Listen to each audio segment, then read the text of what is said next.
I am Bishop Paride Taban, the founder of the Holy Trinity Peace Village, Kuron. When my mother went to see him in prison, he saw that my mother was pregnant, and she beat my mother, kicked the womb to abort the child. And the war is started, the first war. The soldiers put some ammunition in the lorry of the father. I have these 57 words. If you want to have a ripe old age, these are the 8 secrets. I have this principle that you have to make a change. I am Bishop Paride Taban, Bishop Emeritus of Catholic Diocese of Paride, the founder of the Holy Trinity Peace Village, Kuron. I was born in Opari, in the Magui County, that is in the Paride State, in 1936. And my father was actually working with the Greek merchants as a shopkeeper. And one of the strange things that one day he was implicated, somebody accused him that he took money. That's before I was conceived, and was in prison. And when my mother went to see him in prison, he saw that my mother was pregnant.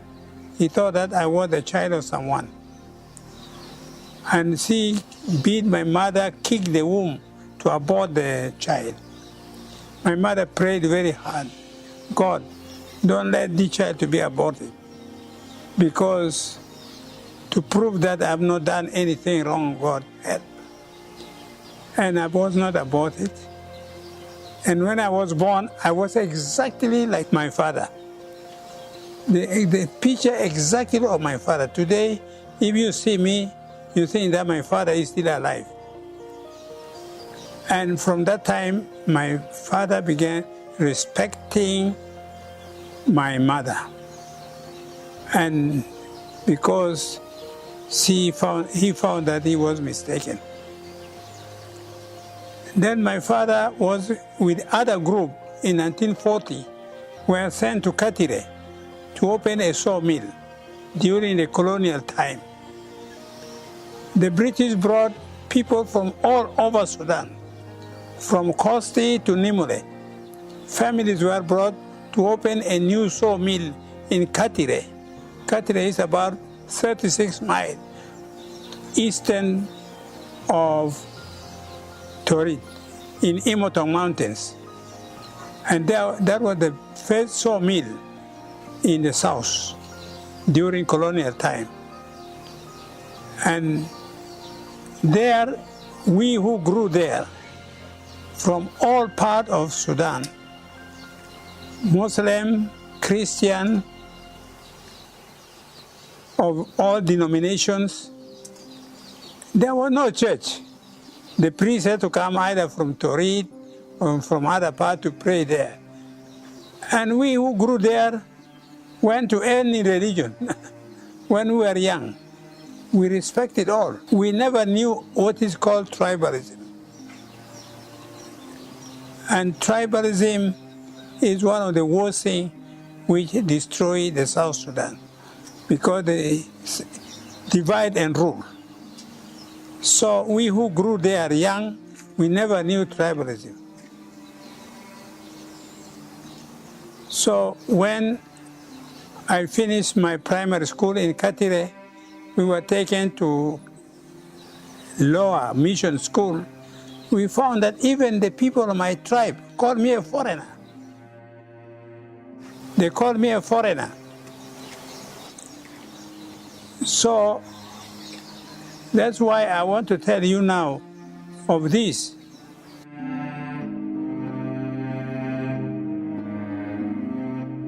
In 1964, before I finished my theology in Torre, all the missionaries were expelled And I was ordained immediately from Theology 4 and made a rector of the seminary to replace the rector of the minor seminary, who was an Italian, because all the missionaries were expelled in one day in February in 1964. And then in May 24, I was ordained and made the rector of the seminary. And that was the first challenge I had in my life. And the war started, the first war. And we were there with the children. Sometimes the soldiers used to come, try to attack, to shoot us, but they found that we were innocent. And one of the army men said, please move away from here. But before that, one of the priests was bringing food. In Lydia, before 42 miles from Juba, the soldiers put some ammunition in the lorry of the father. The father was arrested.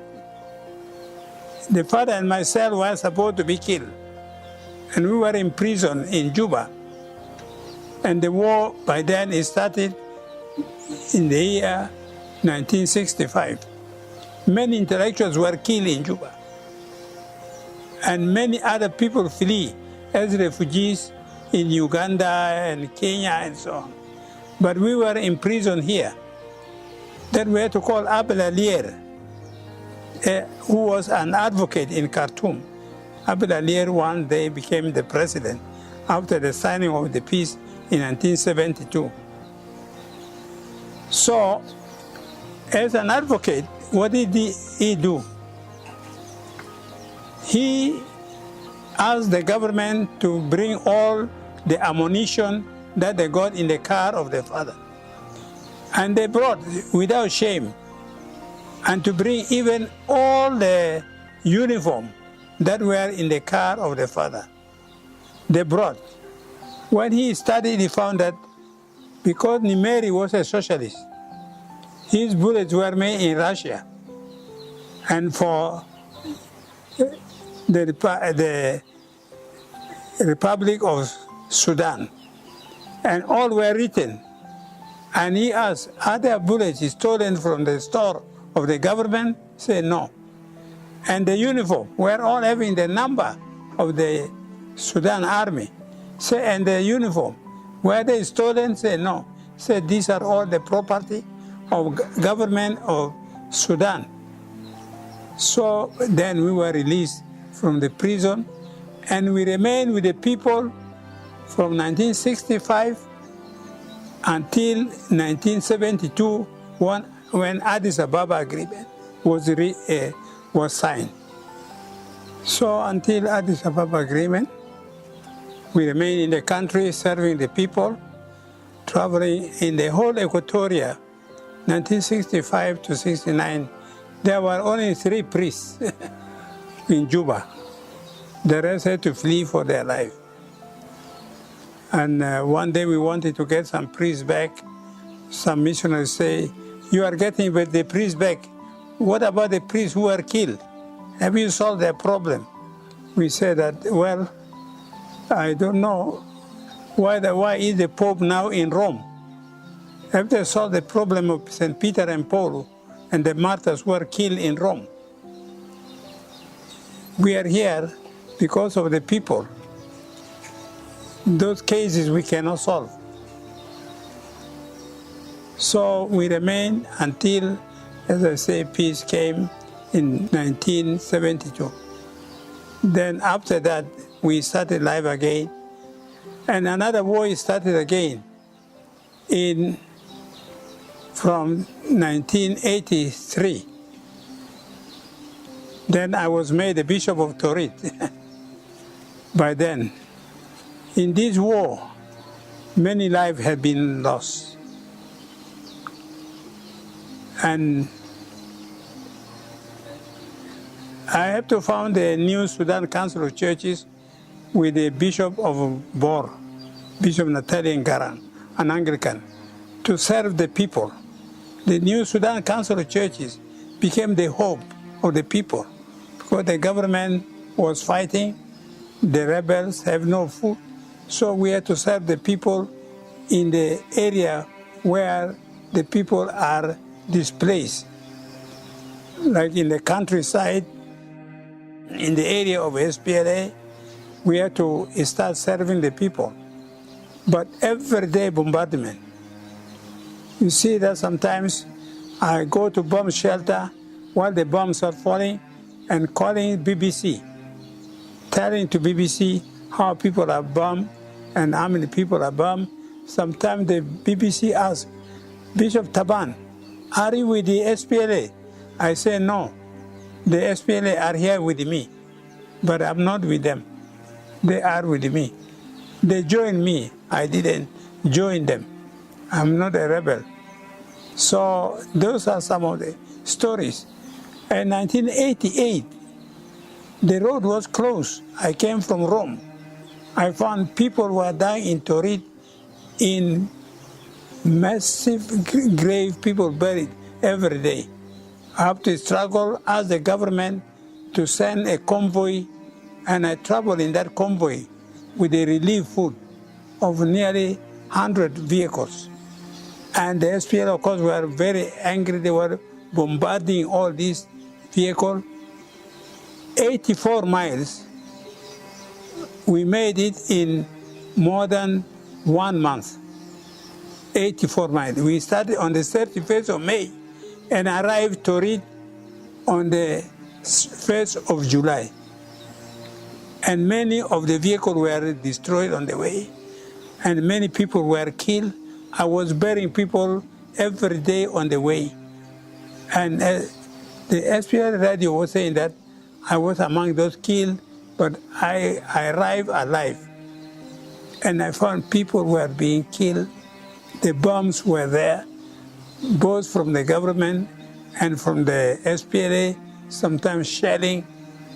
By the grace of God, we managed with the little food. Out of 100, over half of the vehicle destroyed on the road, and over 100 people wounded, 60 killed in that journey. And of course, at the end, in February, in 1999, then the SPLA, 89, the SPLA took Paride. And of course, Dr. John knew why we, the church, are there. But many thought that we were supporting the government. We were supposed to be killed, but he sent a battalion, protected us. We were taken prisoners of war in the bush. I had 4 priests with myself, 3 priests and myself. We were taken prisoners of war for 100 days, feeding on boiled maize. But we always say, Father, forgive them, because they don't know what they do. We were suffering. All our body produced lies, but we forgave. We say, these people, if we don't pray for them and forgive, tomorrow who will liberate the South Sudan? So we forgave them. After 100 days, because of the pressure, international pressure, we were released. And we began serving the people. And being with the people, the Council of Churches, the New Sudan Council of Churches, formed a ecumenical forum all over the world. We were going even up to Europe, America, lobbying for peace, up to New Zealand, out to Australia, but always telling the people not to buy the oil, because the oil money was used for killing innocent people. But we ask always forgiveness. And the church worked so hard until even the church was involved in IGAD, which brought the peace agreement, which was signed in 2005. Actually, 2004, the peace which was signed in Naivasha. I was the one who said the prayer. And in 2005, I gave Archbishop, the Cardinal of Khartoum, Zubair, said the prayer. So the church was with the people, was a shepherd, and was there always advocating for nonviolence, and especially development. Because the school, the hospital, even under the trees and so on, that brought life with the people. So in that way, the church has been a shepherd, has been with the people, for the people, always through their life.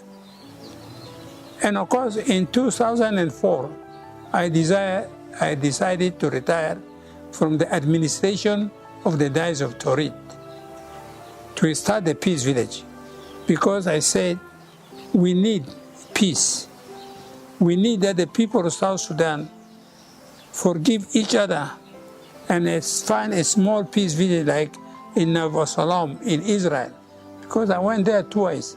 I found the Israelis, the Palestinian, the Muslim, the Christian, they live together in that cooperative village, like in Katire. So I want to duplicate another Katire.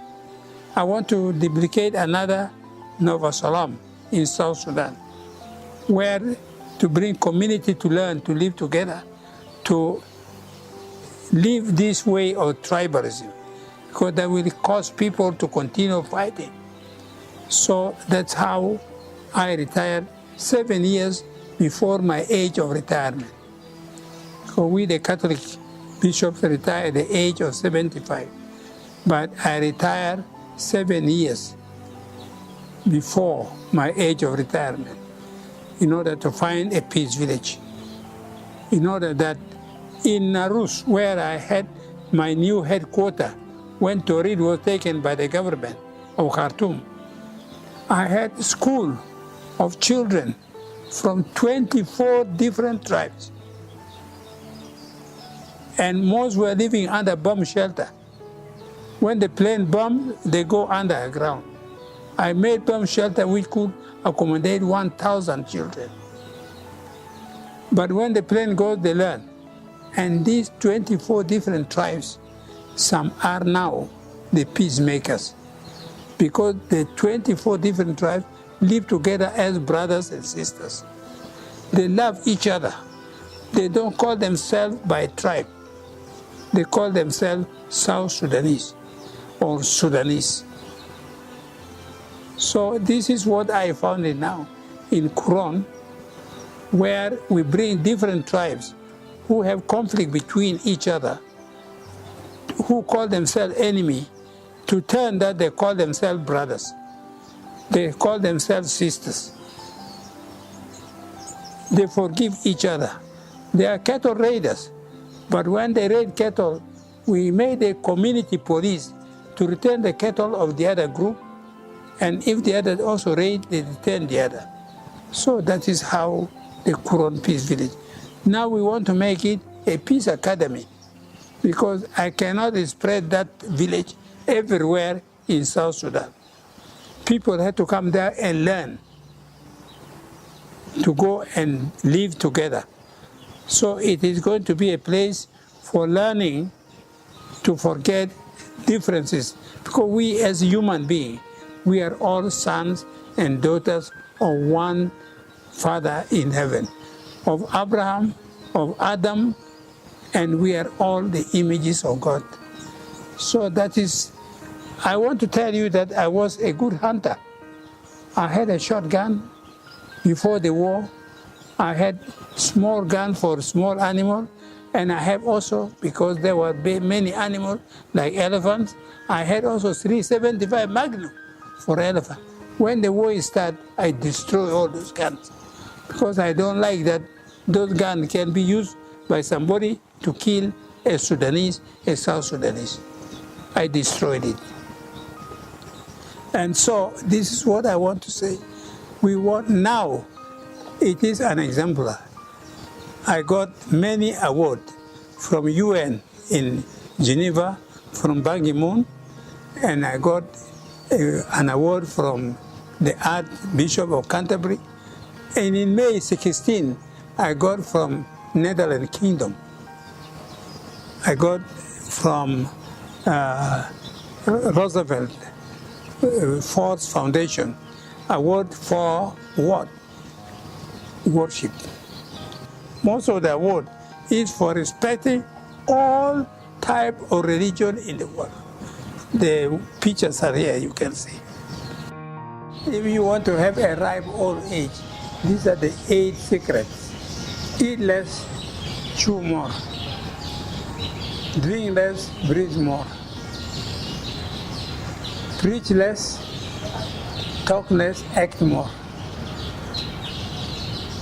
And then waste less, save more. And then go less, rest more.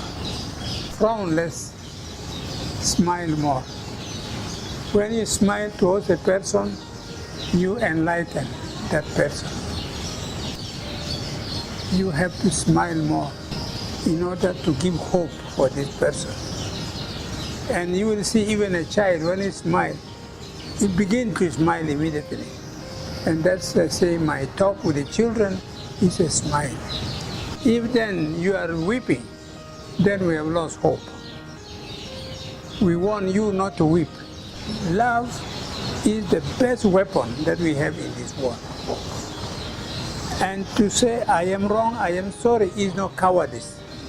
It's courage, it's strength. And also, I have this principle that you have to make a change for people to live together. I have these 57 words: love, joy, peace, patience, compassion, sympathy, kindness, truthfulness, gentleness, self-control, humility, poverty, forgiveness, mercy, friendship, trust, unity, purity, faith, hope. I love you. I miss you. Thank you. I forgive. We forget. Together, I am wrong. I am sorry. Understanding, discernment, wisdom. If you are right, then you need not get angry. And if you are wrong, then you don't have any right to get angry. Patience with family is love. Patience with others is respect. Patience with yourself is confidence. Patience with God is faith. Never think hard about the past, it brings tears. And never think more about the future, it brings fears. Live this moment with a smile, it brings cheers. Every test in our life makes us bitter or better. Every problem breaks us or makes us. The choice is ours, whether we become victim or victorious. Beautiful things are not always good, but good things are always beautiful. And do you know why God created gaps between fingers? So that someone who is special to you come to fill those gaps by holding your hand forever. And I say, hold on to your aim. Hold on. Never let your aim go. To catch this, you must chase. So you chase and catch it. Never let it go. True stories that can change your life. Real stories of real people who have gone through the most difficult circumstances in their lives, but they have experienced the power to forgive. Gisas hagigia baggergeru hayataki gisata nas hagigiin umon mururu fi zuruf sab o hawadis tahaya lakini umon wedi shuhuda legua tamusamaha.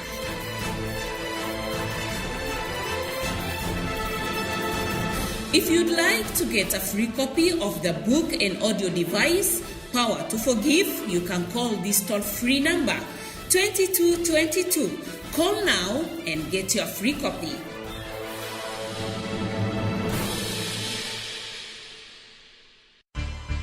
Radio Bakita. Voice of the Church.